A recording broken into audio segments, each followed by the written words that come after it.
Bonjour à tous, moi c'est l'étudiant Dayan Landry, étudiant en informatique à l'Université Ngaoundéré niveau 3. Donc aujourd'hui notre thème c'est les serveurs pollution de l'environnement. Donc euh, ici c'est un sujet que nous avons choisi parce qu'on entend souvent parler de la pollution industrielle, des voitures, d'usines, mais on parle rarement de nos services informatiques qui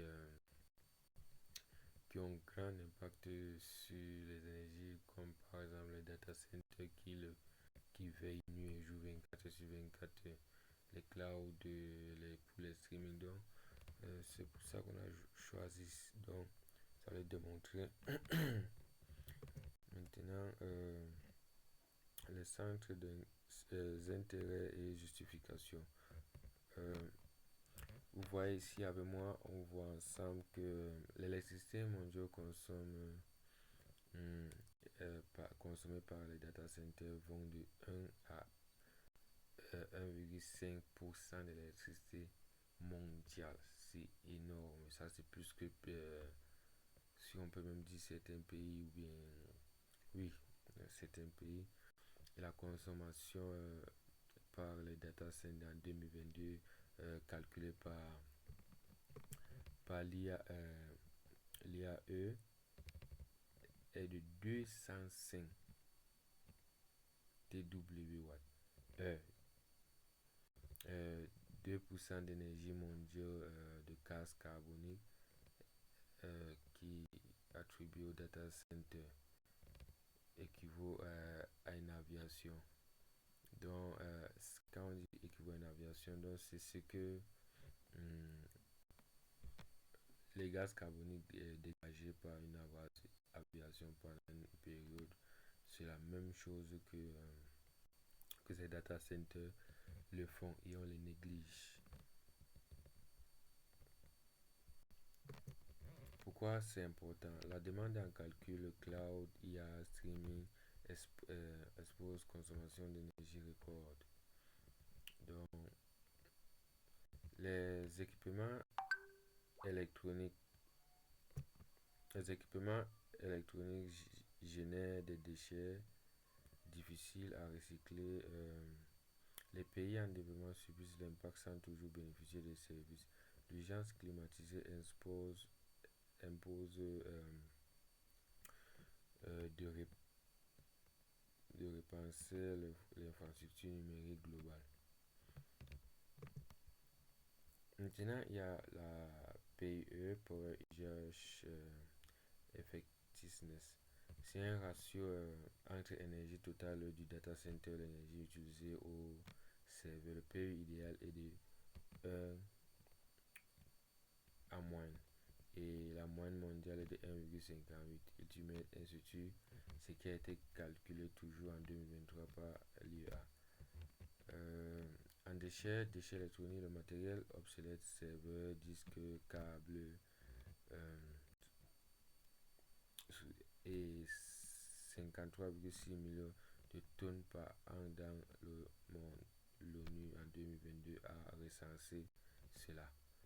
Donc il contient des métaux lourds, toxiques, même par exemple, même euh, nos simples disques durs, même, voilà. Nos simples disques, les RAM, ça peut avec le temps se dégrader, créer autre chose. Et c'est ça. Et on prend le Green IT, informatique verte, ensemble de pratiques réduisant l'impact environnemental du numérique, virtualisation, refroidissement efficace, énergie renouvelable. Il y a le carbone footing, quantité de CO2 émis par les équipements, les grandes GAFAM d'engagement atteint de la neutralité carbone d'ici 2030. Et ce n'est pas loin, peut-être ça même, c'est une estimation qu'on a pris ça vaguement. Moi, je pense que ça va même dépasser. Hum, Impact en Afrique, c'est ce qu'on attend. Avec statistiques, pression sur les réseaux électroniques, l'Afrique subsaharienne avec au moins 50% d'accès à l'électricité, voire les rares data centers locaux aggravent la pression sur le réseau fragile statistique. Décharge des déchets, le Ghana en globalise et le Nigeria reçoit des millions de tonnes de déchets d'Europe, d'Asie chaque année, exposant la population à des métaux lourds. Consommation d'eau. Les data centers utilisent d'énormes quantités d'eau pour le refroidissement. Les ressources rares dans plusieurs régions africaines, le Sahel, l'Afrique australe. La dépendance aux infrastructures étrangères. Plus de 80% du trafic Internet africain transite par les serveurs hors continent, engendrant la latence, le coût et les dépenses technologiques. Donc, les solutions qu'on peut envisager, l'énergie renouvelable alimentée par les data centers avec solaire et éolienne. Google atteint plus de 100% d'UNR depuis 2017. Des solutions locaux-africaines solaires existent. Oui, parce que les énergies produites par des plaques solaires ou bien les énergies solaires, ça ne crée pas, ou bien du moins même il n'y a pas, ça ne crée pas beaucoup, si on peut dire ça comme ça, beaucoup de dégâts de CO2 émis. C'est pour ça que on voit ensemble que il y a de plus en plus de voitures électriques qui ne font que sortir pour un peu essayer de protéger la nature. La virtualisation le cas réduit le nombre de serveurs physiques via la virtualisation. Les serveurs virtuels remplacent 10 physiques, 80% d'énergie. Donc, la virtualisation, le cloud est venu avec essayer de monétiser et essayer de réduire cette cause-là.